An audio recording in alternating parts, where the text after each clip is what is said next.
Adastra is a sci-fi political adventure with cosmic horror elements and gay romance intended for adult audiences. Viewer discretion is advised. Previously on Adastra. Well, for whatever reason, the Romanovs stopped supplying the wolves with stretch drive power when the Emperor died. They're starbound right now, so they can't shuttle me back to my planet. The situation between the wolves and their parents is worrying, and we don't know how long the wolves will be without the stretch. Sorry for talking so much earlier. I'm not used to being able to talk to someone. The palace is a bit lonely, so having a friendly conversation with someone other than Calm is a bit of a novelty. Amicus chuckles. That was probably why I was having so much trouble focusing on my studies today. I was so excited to come back home and speak with you. But anyway, Marco, I am looking forward to these months ahead with you, even though we started off a bit poorly. I smile back. Yeah, me too. Anyway, we should get going soon. Alex is probably already waiting for us. I rub the sleep from my eyes, drawing the blanket around myself a bit more tightly. For what? We're going to the island for a picnic. You wanted something to do, didn't you? Oh, yeah, right. Do you have bathing suits or something? No, we swim nude. But if you prefer to have something on, you could use your undergarments. I can't imagine that would be comfortable, but Alex does it. Where might you three be off to? Hello, Cato. We're going for a swim. A swim? You know you have combat training today, Amicus. Well, yes, but only for part of the day. We'll be back shortly after noon. Well, I have some of my own duties to take care of this morning, but I expect you to be in the amphitheater by the 11th hour. Do not be late. Intelligent conversation and a swimming partner. I have a pet that can do it all. Anyway, do you want to have a race around the island? We can stay in the shallows. I actually used to do it with Cass all the time as a pup. I look around the small island, deciding that the distance is short enough that I can manage it. Alright, sure. Alright, Marco, but be warned, I won't go easy on you just because you're a primate. I swim past Amicus. Go! Hey! I win. Whatever. You got way more muscle than I do. That isn't really an advantage. Guess I just have bad stamina. Actually, you did a lot better than I thought you would. Had me worried the first few minutes. What do you call that swimming style? I don't know. I think it's just called freestyle. Could you teach me? To swim? Looks like you've already got that down. I mean your style of swimming. You beat me, didn't you? Why would you want to learn my style? It looked effective. I'd just like to try it if you're willing to show me. I smile. Alright. First few tries end up with him thrashing around in the water like he's about to drown, showering me with lake water until I have to reach out and grab him to make him stop. Like this? No! Hold on. I decide to start with the arms first, standing in the shallows and showing him how I put one arm ahead of the other in a sort of rhythm. Again, I have to stand close to the naked wolf, grabbing his big furry arms and showing him how to move them. Once he has that down, he quickly learns how to add his feet into the mix, and pretty soon, he's swimming back and forth, picking up speed to the point that I'd have no hope of keeping up with him. I realize then that Amicus is a very fast learner. Anyway, you'd better keep your eyes off me. I want the fur to dry before I put my undergarments back on, so I'm going to stop covering up for you. Automatically, my eyes start wandering toward the wolf before snapping back to look straight ahead. But then I start to think, I am going to be here for a while as far as I know. Maybe I should get used to the whole nudity thing now.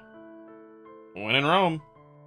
Amicus grunts in surprise when he sees me not bothering to avoid looking his way. Human! Amicus's paws snap to covering his crotch again. I smirk. What? I might as well get used to it if this is normal around here, right? Though I gotta say, you're acting like it isn't. Amicus pauses, then pulls his paws away from his crotch, his face flushed. You just surprised me is all. Anyway. Amicus, what time is it? I don't know. Is it close to the 11th hour? I was asleep, so I'm not sure. I'd ask Calm, but we're outside his boundaries. Well, I suppose we should be off just in case. When we're halfway to the shore, Amicus asks the time, then groans. Oh, damn it.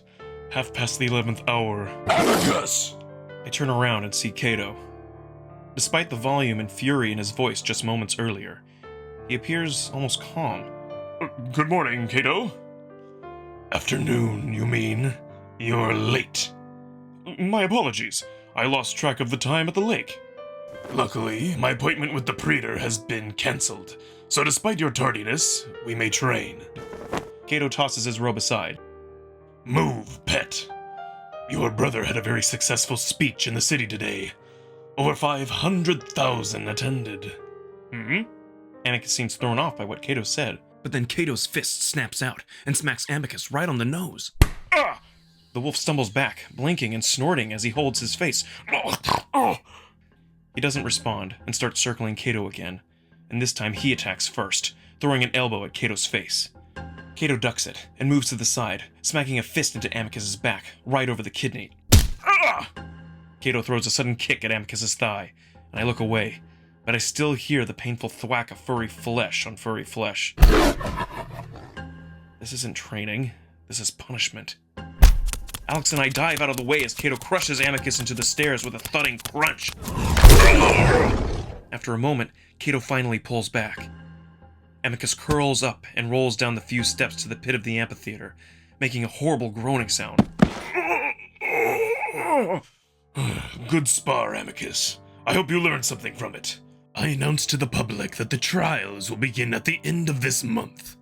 Remember that your pet will be involved, so be sure that he's prepared.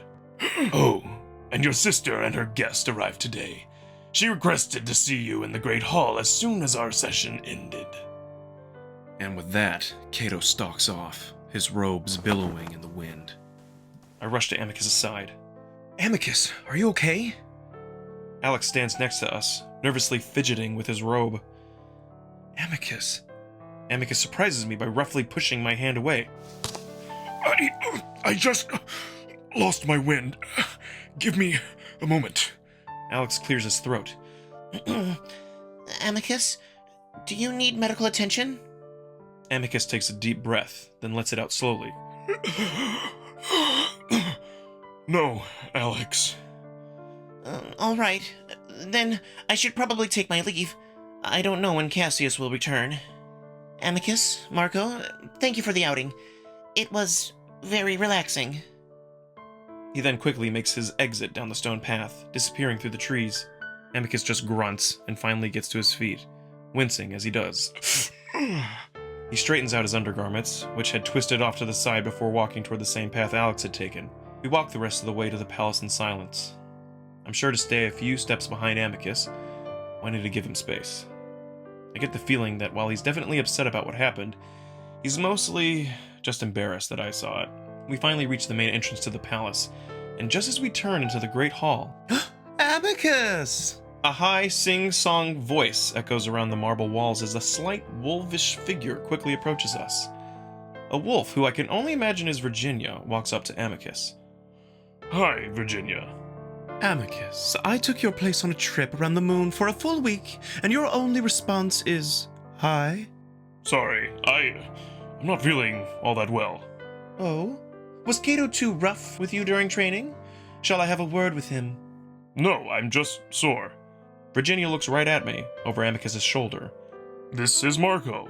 He's an abandoned child. Oh, fascinating.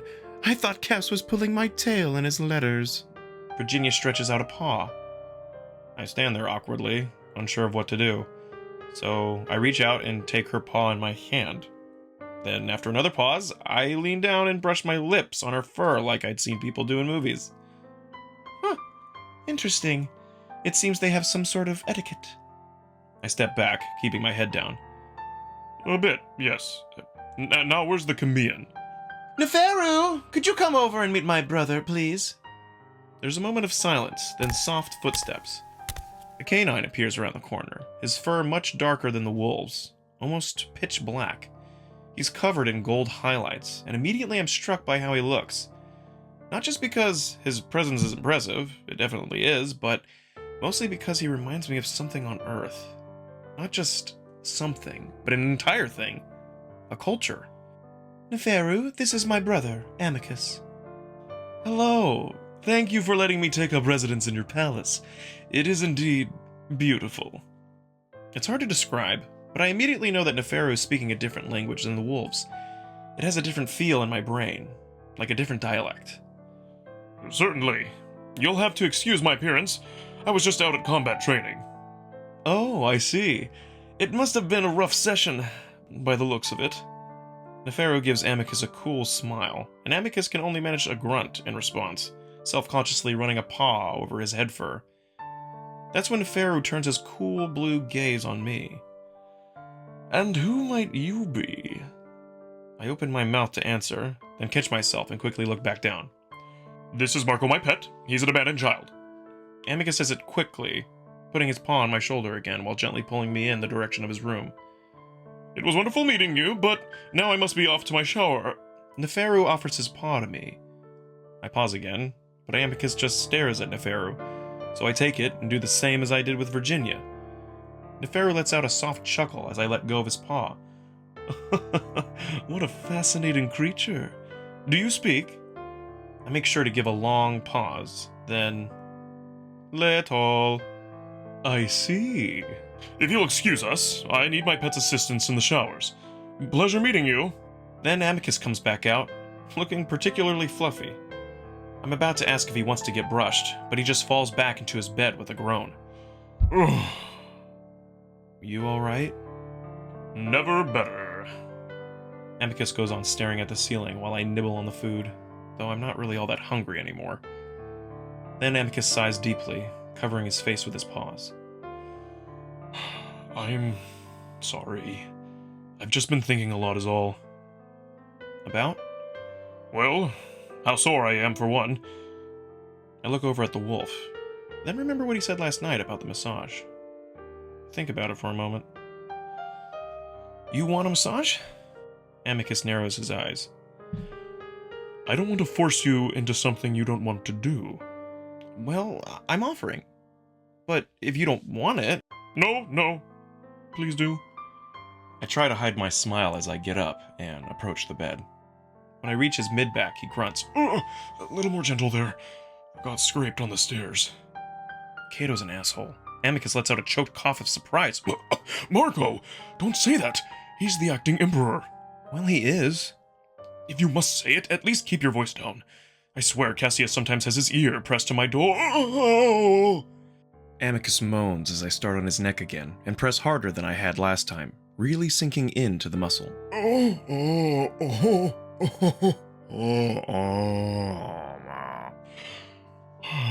He was right, though. I still act like a pup. I need to be more serious. Cato had every right to beat me. I haven't been acting very much like an emperor lately. I shake my head. First of all, no one should be beaten. Second, Cassius acts like a child. Or pup. I mean, you might sometimes act a little immature, but he's a brat. You're fine if he's the one you're competing with. Besides, you're a lot of fun to be around. If I were a wolf, I would think it's pretty cool to have an emperor as nice and fun as you are.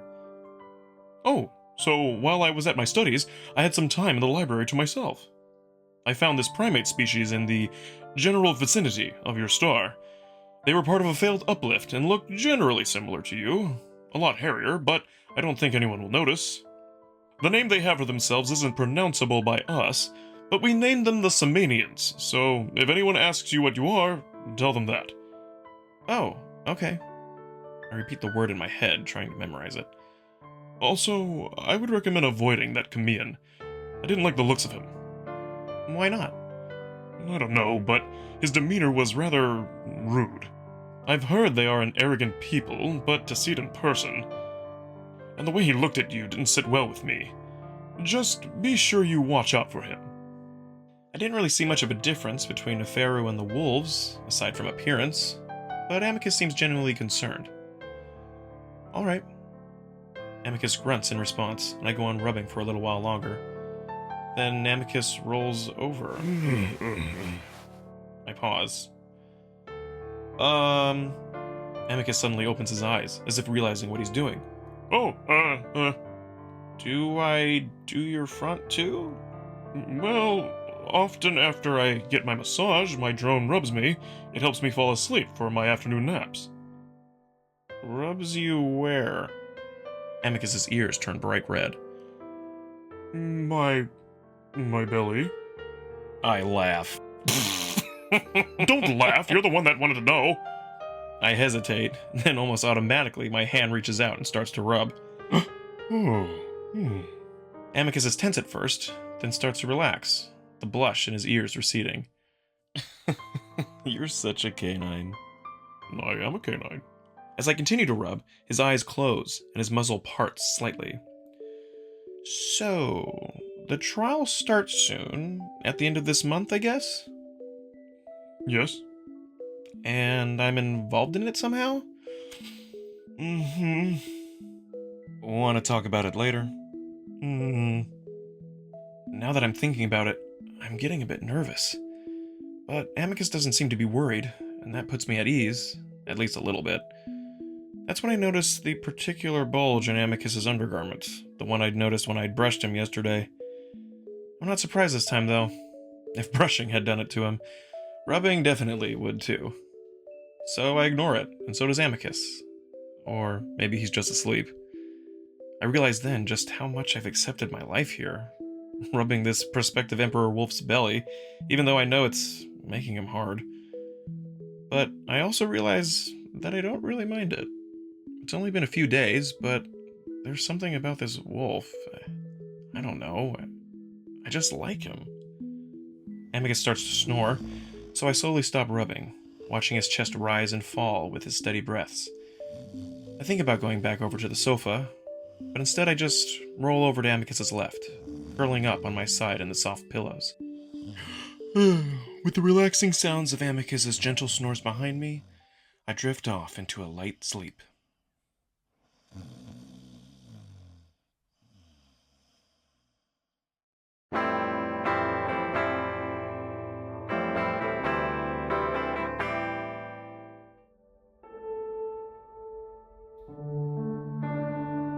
Chapter 7: Legends and Confessions.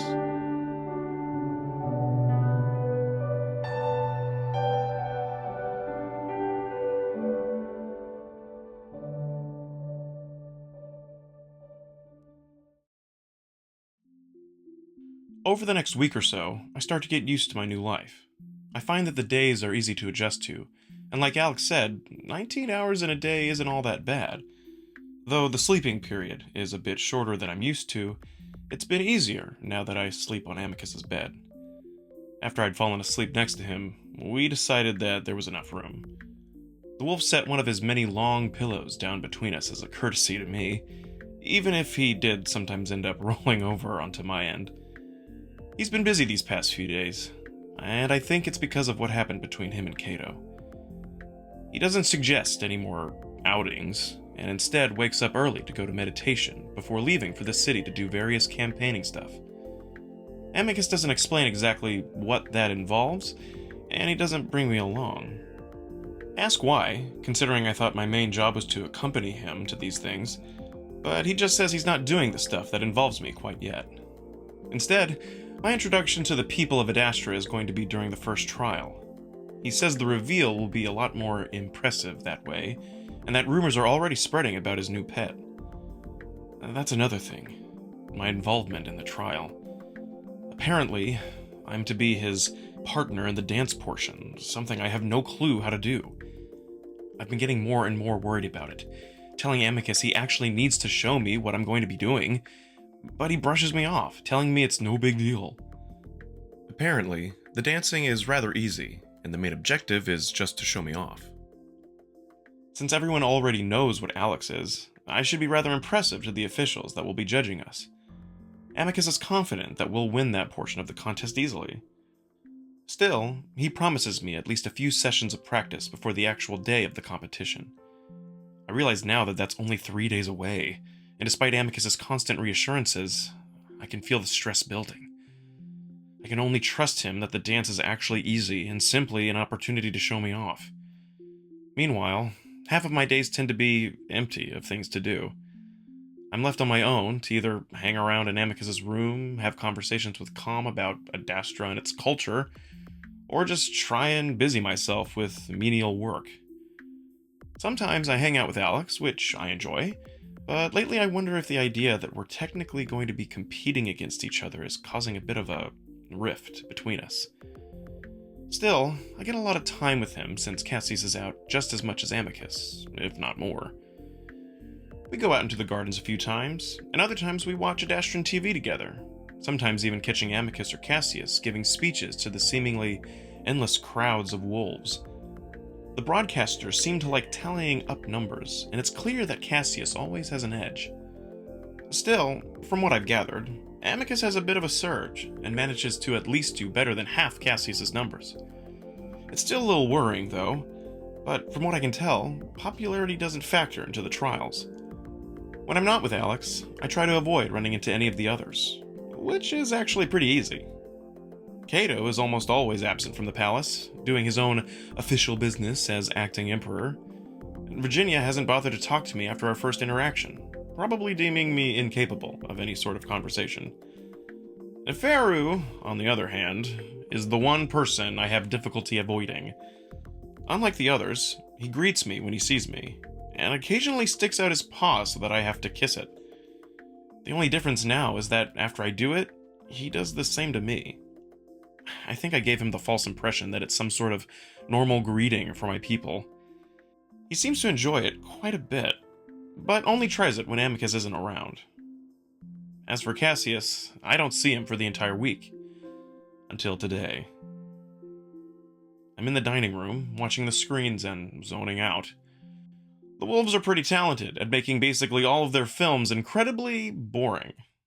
It's probably something to do with the long-winded monologues and theatrical acting. Alex is gone today, doing some type of ambassador work in the city while Amicus is out with Cato, training. Though he's supposed to be back in the next hour to give me that dance practice he's promised. I'm nodding off and thinking about heading back to Amicus's room to take a quick nap when Cassius suddenly comes in. He stalks in with that particular stiff gait that he has, along with his usual sour expression.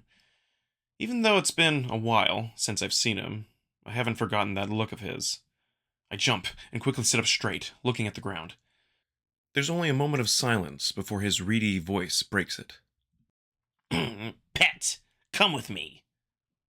And with that, he turns and stalks right back out of the room. I sit there, stunned for a moment. First of all, Amicus told Cassius never to give me commands.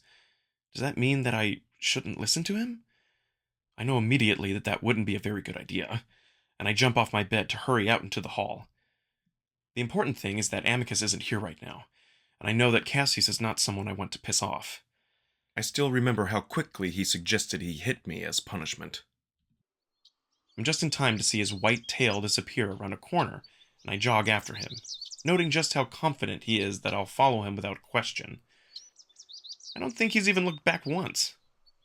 I realize that we're heading out into the gardens, toward the same tables and benches that Alex and I have eaten our lunches at a few times.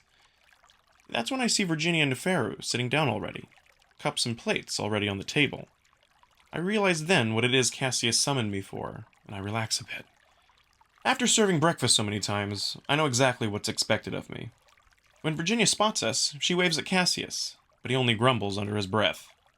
Ugh, why is he here? I see the wolf's tail lash around in irritation before it settles as we get closer to the pair. Good morning, Virginia. And Neferu. Cassius's voice takes on a dismissive tone as he says the jackal's name, barely even nodding his head at him. Ahotep be with you, Cassius. How are you this day? Cassius's tail lashes again, but only once. Wonderful. Virginia, you didn't tell me we'd be having a guest. Virginia raises a brow. I'm sorry. Did you need a warning of some kind, Cassius? Cassius sits, leaning back in the chair as he keeps his gaze on Virginia. I simply like to be prepared. There's a moment of silence, and Neferu, still smiling, looks back and forth between the brother and sister. I'm sorry. Am I causing an inconvenience? No, Neferu. Cassius is simply being his usual gloomy self. Cassius's paws, which are clasped on the table, tighten their grip on each other. Virginia doesn't seem to notice, though, and instead looks up at me. And you brought Marco? Cassius doesn't even look at me. I'm borrowing him. My pet is doing diplomatic work in the city. Virginia rolls her eyes. Really, Cassius, you can't manage to serve yourself even once?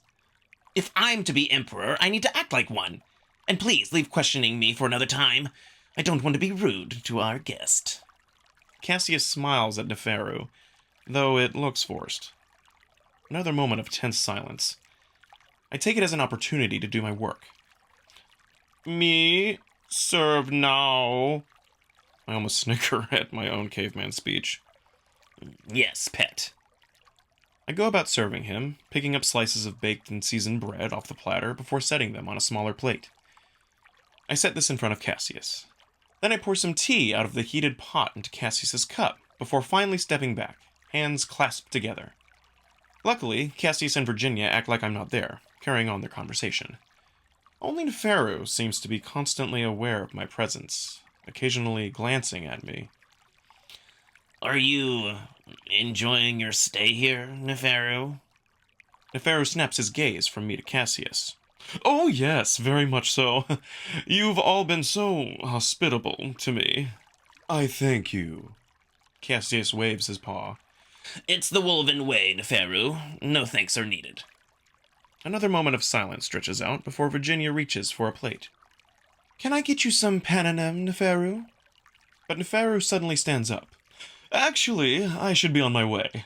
I can tell that you intended to speak with your sister alone, Cassius. Good day.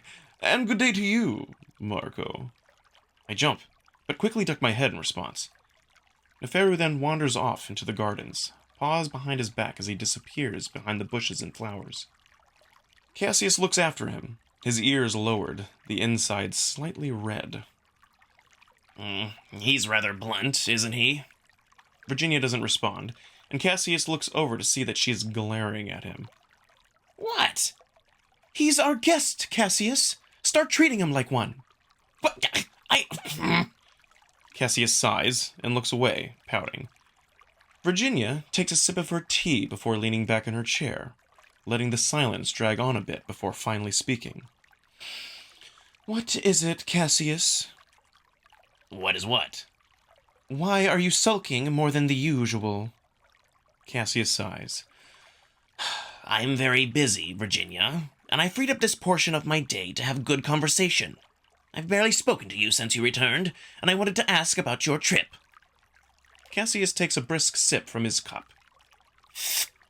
It's difficult to speak intimately when others are around, especially those of a different species. Cassius, if you wanted to speak alone, you only had to ask. I was simply worried that Neferu was growing bored of the palace, so I invited him along. Virginia grins. And you don't have to play emperor around me. I'm your sister. Lean back and relax a little bit. Cassius sighs again, but doesn't lean back. I must play the role I intend to fit, even when the situation does not call for it. You think Father was always like that? I don't know. He did not speak to me much. Well, he wasn't. You can relax around me, Cassius. Cassius sighs and eats one of the crackers, leaning back into his chair very slightly. So, how was Lux? Oh, you know, riots and crime and complaints about a lack of funding. Well, there is a lack of funding. There is a lack of funds, certainly, but not from us. You know the officials there are corrupt and take most of it. That isn't the people's fault. No, but they should choose their politicians more carefully. They're electing officials based on how outrageous they can be. How does that result in a sound government? The people are frustrated, and the sentiment is spreading throughout the Empire. I've been telling you this for years. Certainly, we all know this. The question is how to fix it. By getting rid of the triumvirates the people elect. If we ruled directly, the Empire would become as sound as the palace we govern from. And you expect to do that easily? I expect it to be very, very difficult, and it's something I intend to do very, very carefully. The people need direction, and electing chaotic triumvirates is their cry for help. Virginia doesn't say anything, instead taking a very dainty sip of tea from her cup. Cassius clears his throat and sits up straight again. Anyway, why did you decide to bring this Camillean back with you? You never explained it clearly in your letters. But I did. His accommodations in Lux were rather poor. Bringing him here and acquainting him with the Imperial family seemed like the natural decision to me. You know he's the Pharaoh's second son. Yes, but why was he in Lux and why didn't I know about it? Virginia shrugs. You can't expect to know about every diplomatic visit that there is. Anyway, he was touring the siblings and was in Lux when the depletion happened. My question is, why wouldn't the Pharaoh send a ship immediately to retrieve his own son? Alex makes sense, being your typical diplomat, but the son of a Pharaoh? He chose to stay. Cassius snorts. Why would he do that? Virginia stares at Cassius for a moment, a frown on her face. Cassius, you know the reason as well as I do. Despite the absolute chaotic, bankrupt, parentless mess our empire is in, the Camilleans are willing to ally with us. He's trying to help establish that. They are taking advantage of us when we are at our weakest, Virginia. You know how I feel about this and that I have no plans for an alliance. I'm planning for all scenarios, Cassius, and as of now, you aren't guaranteed the emperorship. Cassius doesn't say anything, staring at his empty plate. Slowly, I walk up to the table and refill the plate. Neither of the wolves look at me. We should be grateful the Camilleans even want to speak to us. None of the other siblings wants to be associated with a race that seems to have been abandoned. We don't know that yet. Well, they aren't speaking to us, are they? And they left us starbound. If this is permanent, we may never be able to travel beyond the star system again. That catches my attention. Didn't Amicus tell me that when he becomes emperor, he'd be able to take me back? They're acting like they won't have the stretch drive forever. Cassius laughs. Once we have a new emperor, they will give us guidance again. They stopped immediately after Father's death. What other explanation could there be? They didn't after Grandfather's death. Cassius waves his paw in the air. Because Father was in line for the throne without any challenge. The emperorship has not been in limbo like this in living memory. They are simply waiting for the empire to have firm leadership again before re-establishing contact. Cassius snatches a cracker off of the plate I just refilled. It has happened before, even if that was before Drusus. But even if we're not able to, I have no doubt that I can still lead this empire to prosperity. And how would we do that without the stretch? We'd not be able to communicate with our children anymore. If the Camilleans learn the stretch, then so can we. As for our children, abandon them. They've only been a burden anyway. Cassius glances at me, and I quickly look down at the ground. Virginia sighs loudly. Sometimes the things you say frighten me, Cassius. Well, you know it would be less so if you were on my side, Virginia. I am on no one's side, Cassius. It's my duty to serve the Emperor, no matter who that might be. You're on Amicus' side. It's clear as Vita. Preference does not matter in the end. I don't like Cato, yet I serve him. Cassius's ears flatten, and he looks around. Lower your voice when you say such things, Virginia. And are you saying you dislike me like you do Cato? Well, of course not. But like I said, your ideas are extreme. Radical ideas are needed for times like these. It's how I've gotten so far with the people. Well, just remember that you and Amicus are both my brothers, and I love you equally. Just be civil when the decision is made. Cassius! We all jump as Amicus's voice seems to rattle the ivy on the pillars. Cassius settles back in his seat, rolling his eyes. What, Amicus? What the hell are you doing with my pet? Com says you have him. He wanted to serve me. How could I deny him? Do not lie to me, Cassius. I told you never to talk to him. Are you going to yell at me or tell me where you are so I can send him back? Where are you? I'm going to come out there. Cassius does look a little worried then. Com, where's Amicus? The main hall, Cassius. I'm coming out. Pet, go back inside and do not tell him where we are. Cassius shoos me away while Virginia just chuckles behind a paw. I make my way back inside, though Amicus meets me right at the entrance. He glares. What the hell does he think he's doing?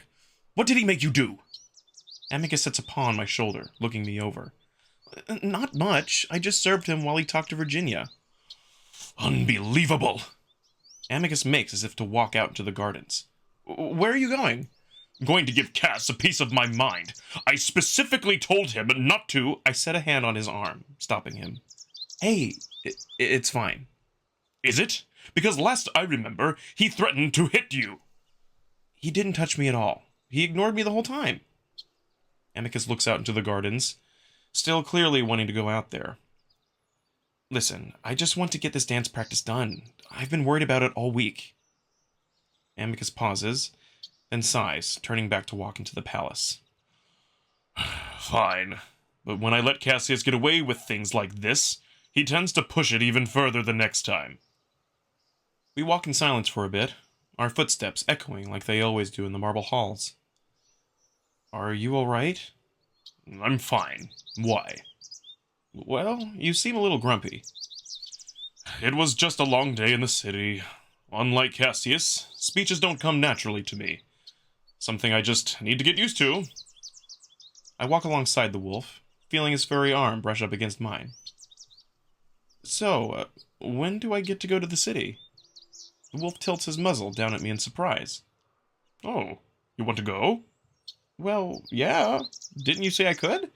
It's kind of getting boring here. Well, I'd say once the first trial is done.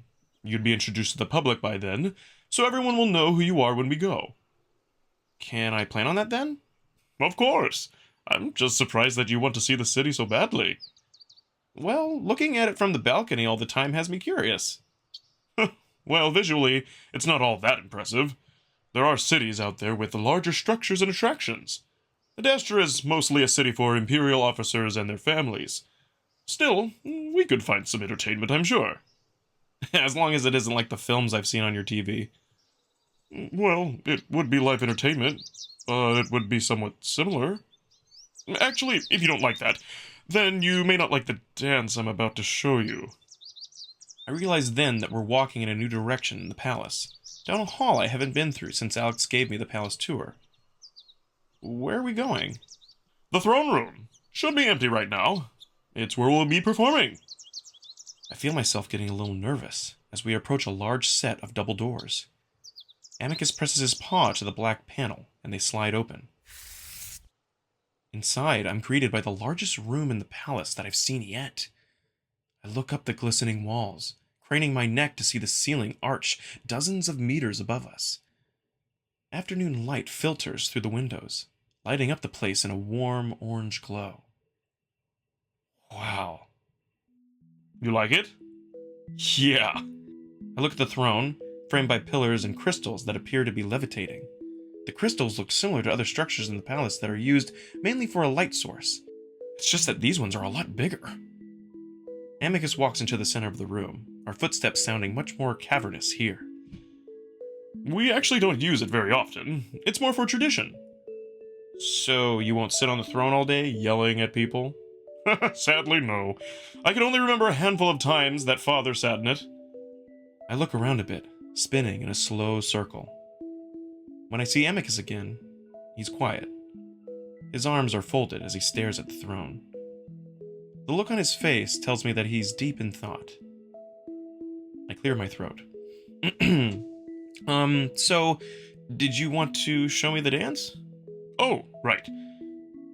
Amicus walks toward me until he's standing just a few feet away. He sighs, then frowns, his ears down. What? I wait, but he doesn't say anything. What? I say it a little more loudly, feeling nervous. Well, seriously, you're stressing me out. All right, listen. The role you'll be playing might seem a bit strange to you. Role? What do you mean by that? Amicus takes a deep breath, as if only now realizing what our practice session is going to involve. The dance we'll be doing is titled Mira, and it will involve things that you might find objectionable. Objectionable? All right, let me try to explain this correctly. Basically, we will be playing the roles of Drusus and Mira, an emperor and his lover. Wait, so this is like a play or a musical? I'm playing a character? Well, of course, it's a dance. Well, I guess, but you never told me that I'd also be acting. Isn't acting part of dancing? What's the point of dance if you're not telling a story? I cover my face with my hands, rubbing it in frustration. Listen, quit saying these things to me like I should just know it. We're from different worlds. Of course things aren't the same on Earth. Yes, you're right. I'm sorry. I'm just... You're so much like a wolf that I forget. It's fine, but what is it that I'd find objectionable? I remember his description of the dance included the word lover. Wait, what sort of things am I gonna have to do with you? The look on Amicus's face worries me. I feel myself getting angry, realizing now why Amicus had put this off for so long. I glare at him. Nothing too explicit, but there's caressing and a kiss at the end. Oh my god! I let my head drop, closing my eyes. I'm sorry, I don't make up the dances or the rules, it's simply tradition. I let the silence drag out, letting Amicus squirm. But weirdly enough, I'm not as angry as I thought I'd be. Knowing Amicus for the 2 weeks I've been here, I guess I kind of just expect it from him. Still, he's been nothing but respectful to me over the past few weeks, and if it means I can go home... Is that it? You caress me a little and kiss me at the end? For the most part, yes. And you're playing the role of a female, so you must dress a certain way. Are you kidding me? I feel my face flush red, something that Amicus has told me is kind of unnerving to see for someone covered in fur. Why do I have to do it then? Go get a female dancer or something! A professional would do this way better than me! That's not the point of the trial. Me teaching you is part of it. And it's simply the role of the pet to do so. You should have told me this last week, Amicus. Amicus doesn't seem to have an answer for that besides a mumbled, Sorry. We stand there in awkward silence for a little while longer, before Amicus squares his shoulders. Listen, I will not force you to do anything you don't want to. That I promise. But doing this dance convincingly is needed for us to win. I sigh loudly. Who's even judging this? Cato and triumvirates from the 5 other major cities. Triumvirates? Groups of 3 that govern the cities. So why do you even have to know music or dance to become an emperor anyway? Well, the more well-rounded the wolf, the better he is for emperorship. An emperor that can fight just as well as he can dance shows good character. Alright, fine, just show me the dance. Amicus lets out one of those relieved sighs that he seems to have reserved just for me. Thank you. Again, I'm sorry. I was just so busy with official business and everything else. I didn't know how to approach you about this. Well, next time just tell me. I'm honestly more annoyed that you waited so long. Isn't the trial in a few days? 3 days. Great. But it's a simple dance. You'll be able to learn it in a few hours. Then we can practice tomorrow, too. Alright. I look around. So, do we have music or something? No, we don't need music, do we? I mean, I guess not. On Earth, we usually dance to music, without having to tell a story. Oh, really? So you just dance for no reason? Kind of. We usually dance to have fun. So why do you need music? I think. It's such a basic thing, but I've never had to explain it to anyone before, so I find myself trying to figure out the right way to go about it. Well, we need a beat or a rhythm to dance to. I mean, not always, but usually we move to an even space beat. Amicus absorbs that for a second, then chuckles. What? It's such a primate thing to do, to bang sticks and rocks together. You love your rhythms. It just sounds so... interesting. I frown, immediately picking up on the condescension. You mean primitive? No, just... different. I sigh, letting it go for now. At least he's trying, I guess. Anyway, we're going to have an orator narrate the story for us. It's a combination of speaking and singing. I'll do that for now, though. Well, not the singing. I'll just speak. I stand there waiting, and Amicus coughs awkwardly. Anyway. Amicus reaches out a paw, and I take it after a short pause. Slowly, he draws me closer to himself, to the point that I can smell the lavender and floral mouthwash on his breath. I'm going to lead you through the movements first while narrating. Then we'll start from the beginning again, all right?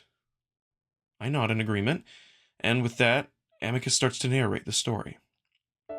10,000 years ago, our empire was small, shriveled, and parentless. We abandoned them, and were left to drift through the galaxy alone. Amicus turns me away from him to face the throne, his paw on my shoulder. Then Drusus, our dear emperor, came along and made a proposition. Amicus steps forward lightly, on his toes, gesturing broadly with his paw.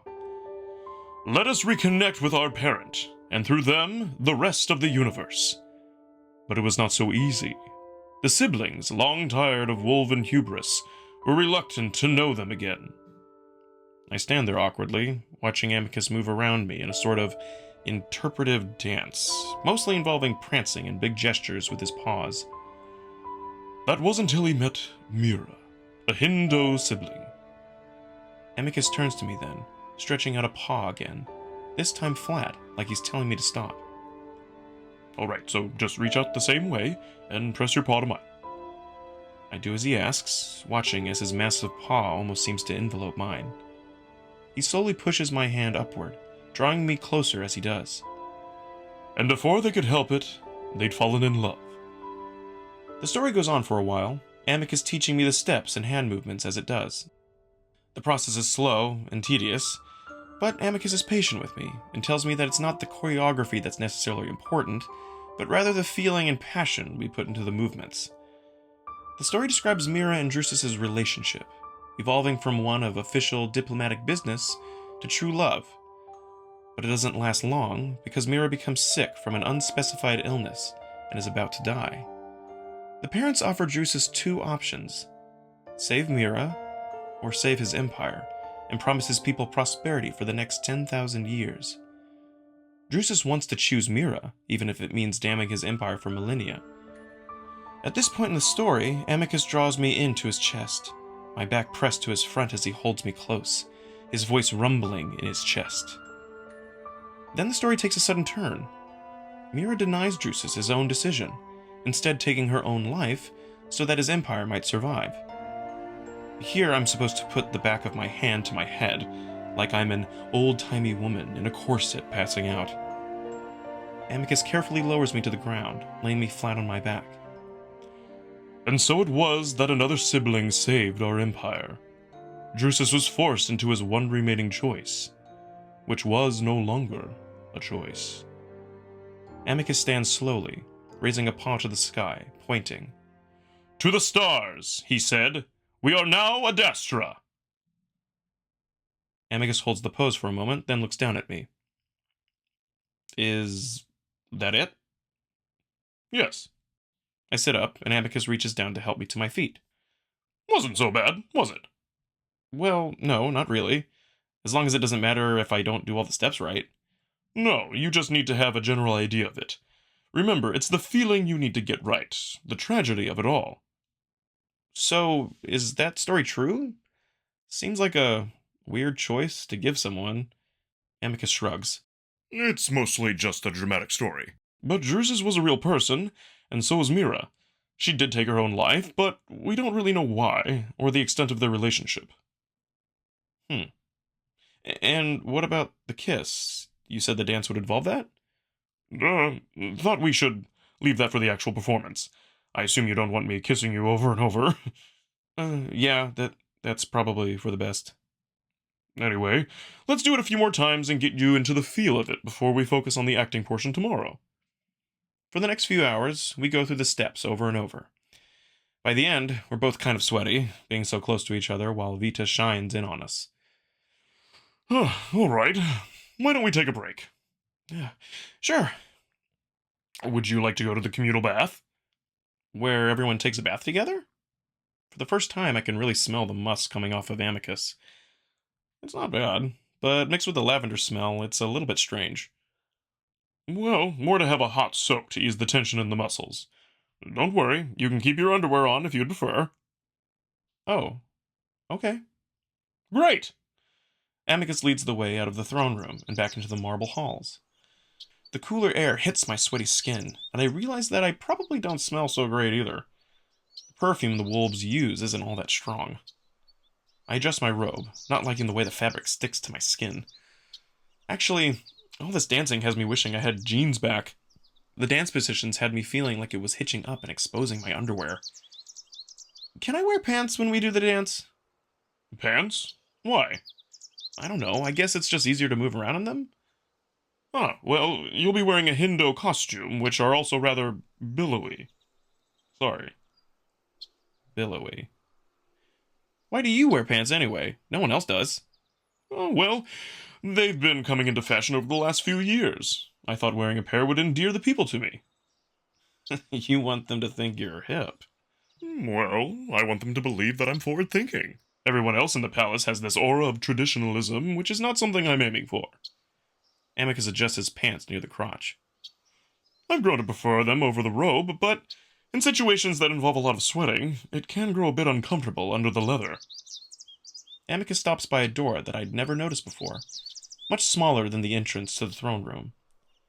He presses his paw to another black panel, the door sliding open. Ooh, I'm immediately hit by a wall of humid warmth, steam wafting out through the open door. I follow the wolf inside, my skin immediately growing sticky and hot, making me wish that it was a swimming pool instead of what I assume is a giant hot tub. The wolf starts to strip off his clothing. I've been needing this all day. Also, excuse my nudity, but the water isn't kind to clothing, otherwise I'd keep the underwear on. I shrug. It's not like I haven't seen it before. Right. The wolf lays his clothing down on one of the benches, his nude, sweaty form obscured slightly by the steam. He stretches, arching his back, his thick body thinning out a bit as he does. His dick also sticks out quite a bit, and even though I might have seen it before, the shameless display is a bit much, and I have to look away while I slowly strip off my own robe. You're joining me, yes? Yeah. Good. I think you'll really enjoy this. It's very hot, but you get used to it.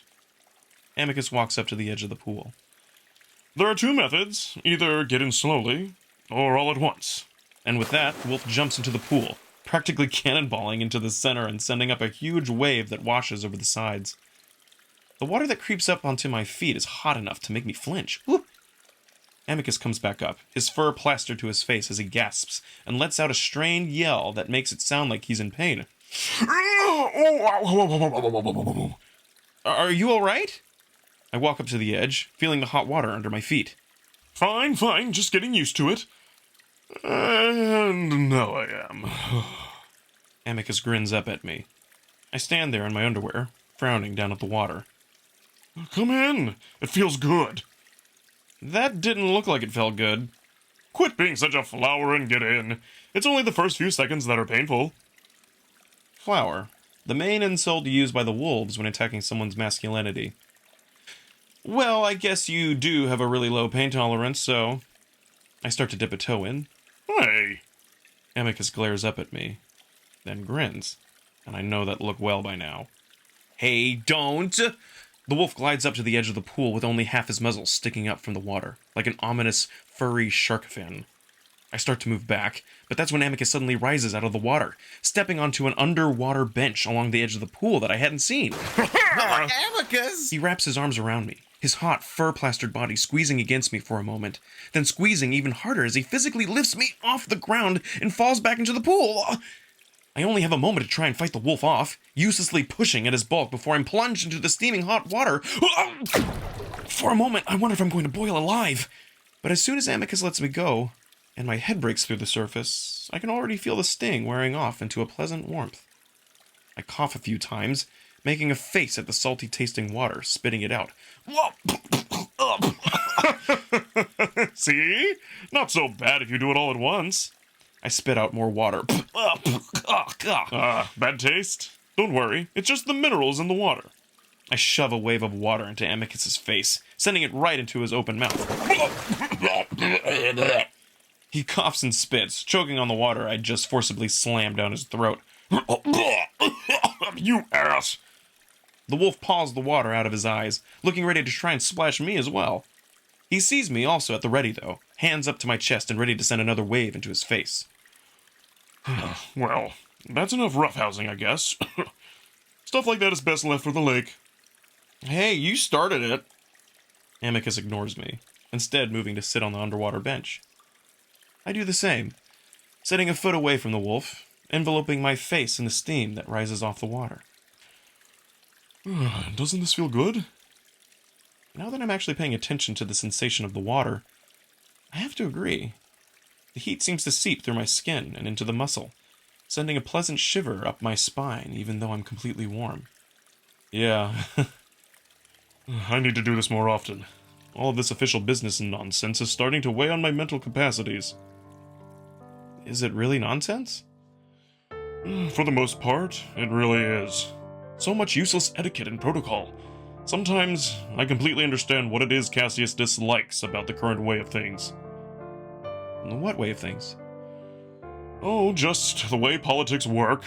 Never saying what we're actually thinking, using coded language. It slows things down.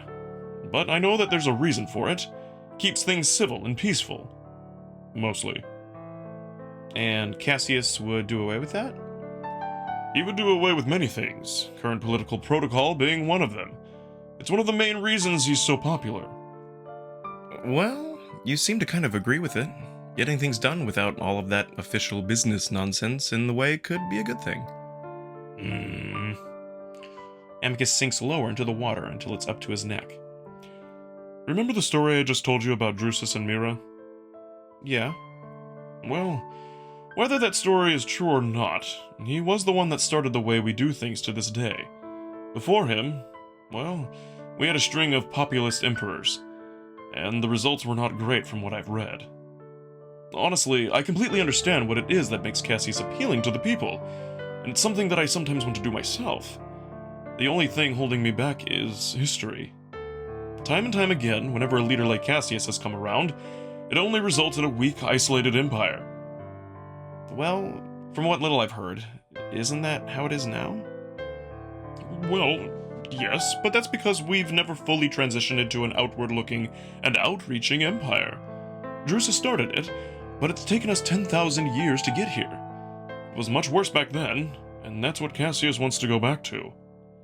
I intend to take some of the final steps so that we may join the other siblings on the journey to parenthood.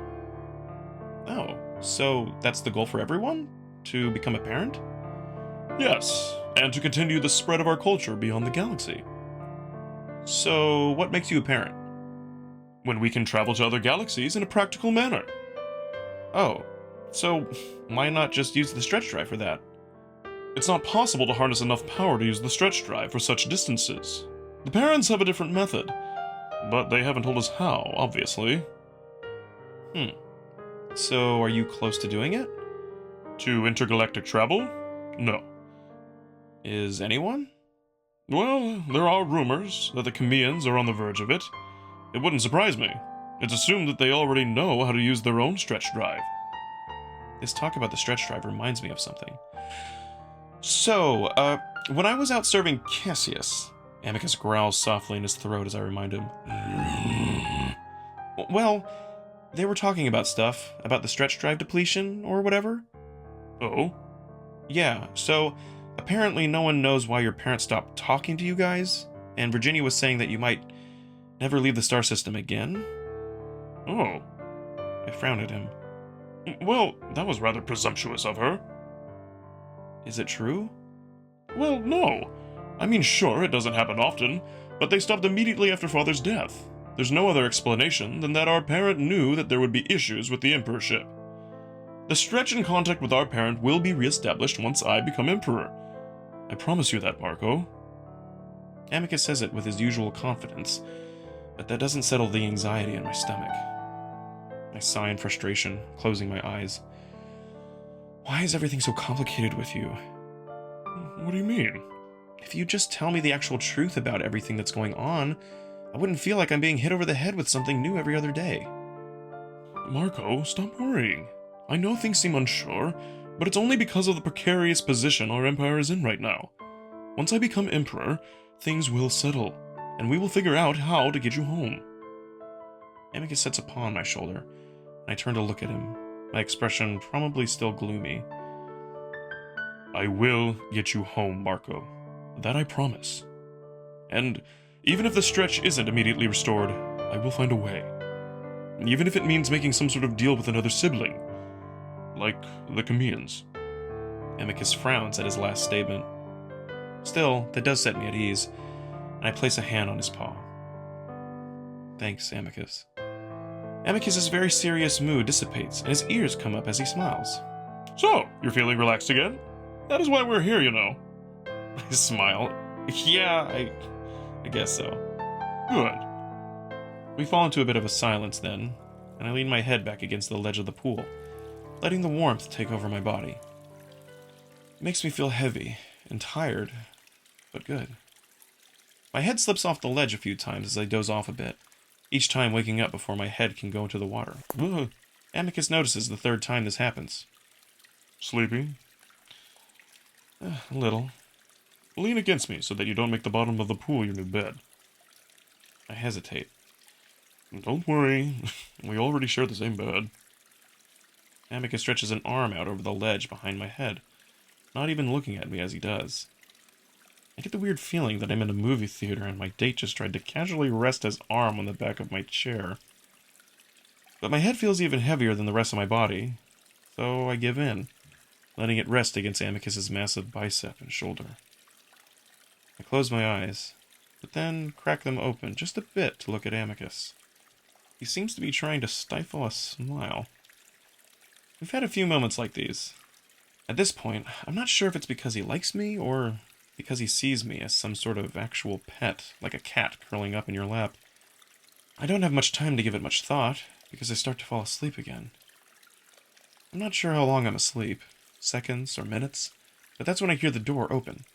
It's not a loud sound, but Amicus jumps, which makes me jump. We both look toward the door. Neferu stands there, his eyes on us, that same smile on his face.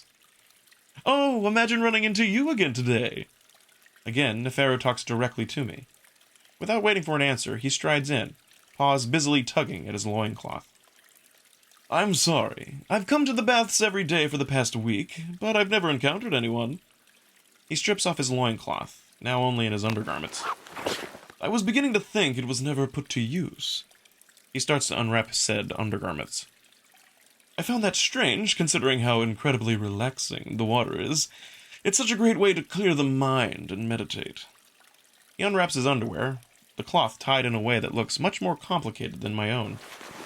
Not that I mind. I always enjoy good company and conversation. I have just enough time to notice the anatomical differences between Amicus and Neferu before I look away, feeling awkward staring at someone I barely know in the nude. I'm not sure who he's talking to either, whether he's moved on from me to Amicus, or if he's still exclusively zeroed in on me. Either way, Amicus answers while I stare at the steamy water. I see. I also enjoy the baths. It's just that we tend to be so busy these days. Oh, I imagine. Neferu's voice gets closer behind me as he speaks, his soft footsteps barely audible. Being adrift without an emperor can really hamper an empire. At this point, it sounds like Neferu is standing just over me, and I can only imagine what else is just over me. Amicus is craning his neck, looking up at the jackal. Well, we do have an emperor, just not an official one. Yet. Indeed. I hear a soft splash next to me, and out of the corner of my eye, I see one of the jackal's legs dip into the water to stand on the bench, followed by the other. Oh, well, that's nice. I took a rather long walk in the gardens today. It's left my paws rather sore. This is a welcome reprieve. Mm-hmm.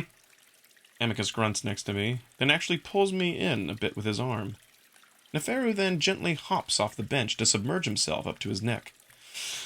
Oh. He lets out a soft, drawn-out sigh, his eyes closed before he pulls himself up onto the bench, right next to me. Amicus lets out a sigh of his own, though this one is much shorter and very annoyed-sounding. We don't have baths like this in our palace. I might request one, though, once I return home. Mm-hmm. Again, Amicus barely responds, letting out a half-hearted grunt. At this point, the wolf has his arm completely around me, practically pulling me into his chest. It's awkward, and we sit like that for a while. Maybe about 5 minutes before Neferu finally speaks again. So, how long have you been here, Marco? I give a start, then look up at Amicus. One of his eyes twitch, but he gives me a short nod. 2 week. Again, I have to hold my breath to stop myself from laughing at my caveman speak. For some reason, it's incredibly hilarious, even when the situation is totally serious. So you need permission to speak to me. I did not know that you were so strict with your slaves, Amicus. Amicus coughs in surprise. He's my pet, not a slave. Oh, maybe it's a lingua issue. But from what I've seen, there's very little difference. You do enslave your children, after all, no? Amicus is quiet for a moment, and I look back up at him to see him staring at the jackal, his mouth open. Are you all right? Excuse me, but I'm finding your questions a bit pointed. Oh, I'm sorry. I've been told our way of speaking can be a bit blunt, by your standards. But consider the topic of slavery as simply always pointed. Well, why don't we move to a less pointed topic then? Of course. So, Marco, what is your species? I must say that I've never seen your kind before. Amicus's arm tightens around my shoulder again, but he doesn't say anything, staring straight ahead at the other side of the pool. Simeon. Neferu chuckles next to me. You know, you don't have to speak in such a simple way to me. I already know that you can converse well enough. I stiffen up, but Amicus jumps in for me. What are you talking about, Jackal? Oh, are we already jumping to informal language? Well, I'm simply referring to his intelligence, Wolf. I'm confused as to why he's downplaying it for me. Well, I don't know how you know anything about him. Come, Marco, let's head back to my room. Amicus stands and pulls me up, but Neferu stands with us, reaching out for one of the white towels. That is why I'm trying to make conversation with him. But if he needs your permission to do anything, including speak, then maybe I should leave your slave alone. Amicus turns on the Chameleon, not bothering to hide his anger anymore. He is not a slave! Please refrain from calling him as such. If he isn't, then he should be able to speak freely. He is able to speak freely, Jackal. Then I have to wonder why he asks your permission and stupefies his speech. It's all a bit odd, isn't it? Again, I don't know how you know anything about him. Alex told me. The jackal grins, and I note that he's using Alex's shortened name. Amicus stares in surprise. So don't worry, Marco. You can speak without worrying about what I might learn. Neferu sits a paw on my shoulder, and Amicus's hackles raise. Gently, but firmly, he reaches out to move Neferu's paw off my shoulder. Please do not touch my pet. Oh, so he needs permission to be touched as well? Amicus steps sideways, partially blocking me from the jackal's view. What is your concern with him, Neferu? I'm simply interested in intelligent species that I've never seen before, and, well... Neferu reaches out over Amicus's shoulder, touching my hair and rubbing it between 2 finger pads, similar to what Amicus sometimes does. He is fascinating looking. I start to move my head away, but before I know it, Amicus has Neferu shoved up against the wall, one paw on his chest glaring into his face. I said not to touch him. His voice is low, almost too quiet for me to hear. I want to jump in somehow, maybe push Amicus toward the door so we can just leave and not cause an interstellar incident. But they're both so big and intimidating. Oh, right. Sorry. I keep forgetting that he's not a slave with the way you treat him, needing your permission for everything. He doesn't. I step forward then. Well, you need my permission. The statement just sort of slips out of my mouth, my irritation with the jackal growing along with Amicus's. Neferu's eyes widen for just a moment before his smile returns. Ah, so it is true. I knew I saw intelligence in those eyes. Despite having a canine that's a good deal larger than him pinning him to the wall, Neferu seems quite calm. You know nothing of the way I treat him, and please do not call him a slave again. It is an affront to his actual status. Again, my apologies. He looks at me. May I touch you in a friendly manner in the future? A paw on the shoulder, an embrace even? Chemians are always physically intimate. I stare at him. No. Amicus snorts with satisfaction, blowing back some fur on Neferu's face. Now, kindly leave my pet alone in the future. He's very busy. Again, this language that implies that you own him, it's confusing to me. Amicus growls, but Neferu doesn't seem to notice the warning. I suppose it's only natural for a slave-driving race such as your own. You believe you own everything and everyone lower on the hierarchy. Amicus's eyes widen, nostrils flaring. What? I'll have you know that they are servants, and I do plan to change. Never mind. It is not your place to criticize my empire. Neferu seems to take some interest in what Amicus just said, pausing for only a moment before speaking again. Your empire? Didn't you say someone else was acting as the emperor?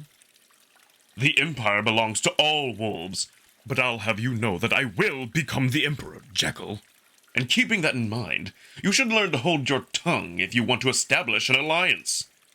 Ah, but does the empire belong to the servants that mine your natural resources across the dozens of planets in our galaxy? What is your issue with me? Or are you this rude to everyone you meet? Jackal is quiet, and Amicus just growls at him, waiting for an answer. That's when I realize that Neferu isn't even looking at Amicus's face. He's looking at... And now that I'm looking at it, I realize that it's looking a bit bigger than usual. You know, I heard rumors that the Emperor's son was a tail raiser. But honestly, I wasn't expecting you to use this moment as an opportunity. Did you simply want to get your paws on me? In one smooth, fluid motion, Neferu spins into Amicus, thumping his back into the other canine's front, making the big wolf grunt and puff air into the top of Neferu's head with an oof sound. Neferu leans there against the wolf, holding onto his big paw while the other comes up to tease at Amicus's chin. Amicus looks surprised, but he doesn't do anything to push the jackal away. Meanwhile, the jackal's rear pushes firmly up against Amicus's crotch. Amicus seems frozen, staring down at the jackal. From what little I learned about Adastran slang on the TV, Neferu had just implied that Amicus is gay.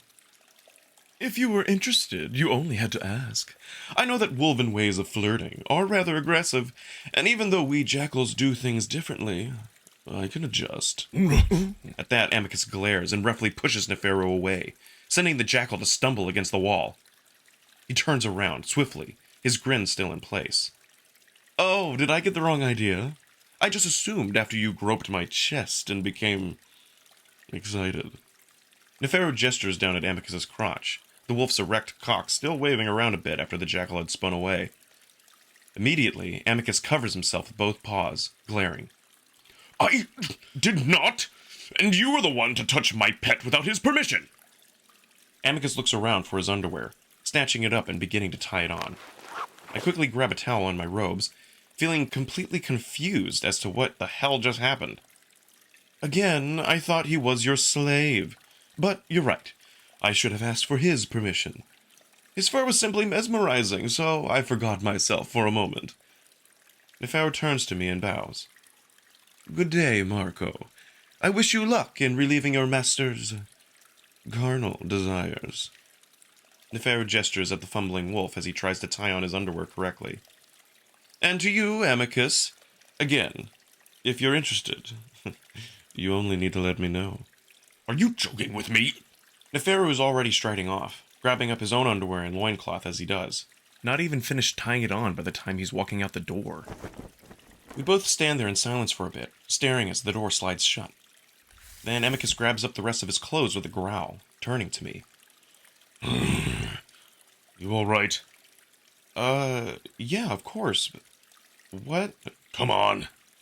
And then Amicus is walking off even faster than Neferu had. I quickly follow, not bothering to put on my robe since I'm still pretty wet.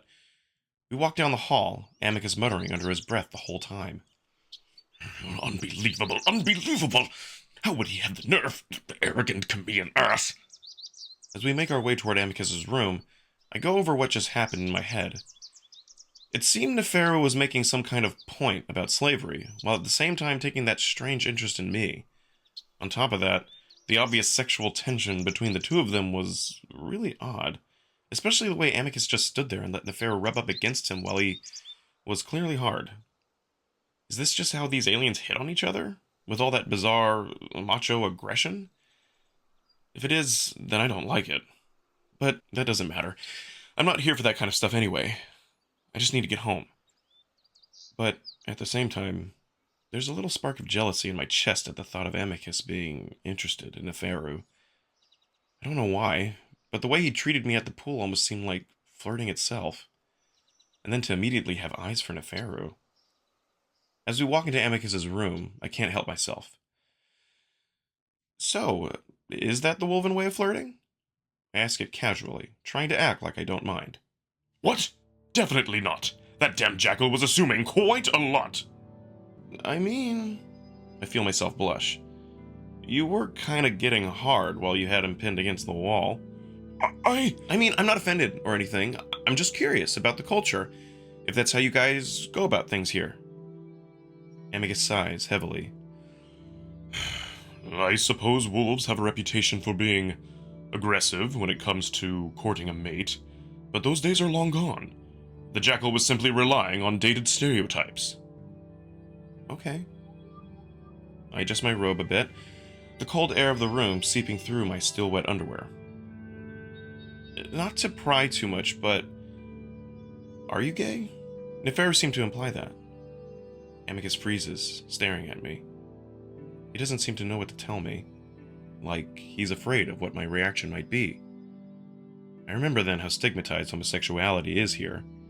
Homophobic slurs are used a lot in the films I've seen, including tail raiser and cocklicker. It's weird, because males seem to be pretty intimate with each other, kissing and holding paws being common between close friends.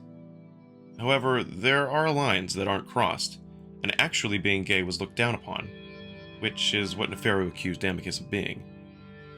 I quickly try to reassure him. You know, it's a fairly accepted thing on Earth these days, and I have no issue with it. If you are, you can tell me. Amicus goes on staring at me for a little while longer, then sighs. I have a preference for males, yes. He winces right after saying that. Hey, it's fine. Like I said, it's pretty well accepted in a lot of places on Earth. But it explains why you were getting hard in front of Neferu. Listen, it wasn't what I was intending when I first grabbed him. I was trying to defend you. Oh, I see. Amicus blushes all over again. The wolf turns away and walks over to the sofa before slumping into it, leaning his face into a paw, looking frustrated. What's wrong? Well, that jackal for one, and... I don't know. Are you disgusted with me now? Why would I be disgusted with you? I don't know. You must see past incidences in a different light, like the massages and wrestling and the dance. I promise those are truly pet duties, and I was only having a bit of fun at the amphitheater, and I only did what the dance called for. I shake my head.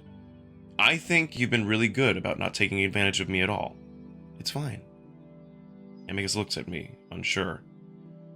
And you never have to do those things again if you don't want.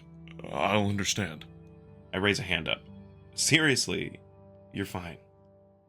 Amicus looks away, looking relieved, but still ashamed. I'm sorry. It's just something that's followed me most of my life. I had an incident happen several years back, and it's created a lot of rumors about me. The people aren't very interested in having a tail raiser as their emperor. Amicus finally looks at me. So I try to keep it quiet so that it might be forgotten. Thought it mostly was until that Kamian mentioned it. Amicus growls. Anyway, I'm sorry. I suppose it was something I should have told you, considering how close quarters we've been living. The wolf looks so dejected. So sad. I decide that I should tell him. You know, I'm gay too. Amicus snaps his gaze back to me, eyes wide. What? I feel my face turning red. I'm the same. I like guys. Amicus squints at me, like he can't quite believe what I just said. Are you making fun of me? What? No, I'm telling you so you don't feel so bad about it. It's fine. Oh. That's, quite the coincidence. Yeah, it is. Well, thank you for telling me. That isn't easy to do. At least it isn't for me. I'm the same. I slowly walk over and sit on the sofa next to the wolf, feeling strangely awkward about our little coming out conversation. Amicus still looks a bit uncomfortable, but at least he doesn't look sad anymore. So, since we're talking about all of this, what was Neferu saying about me? Helping you out with your dick? Is that a pet duty too? Well, yes it is, but again, I would never ask that of you. Does Alex do that? Amicus pulls a face.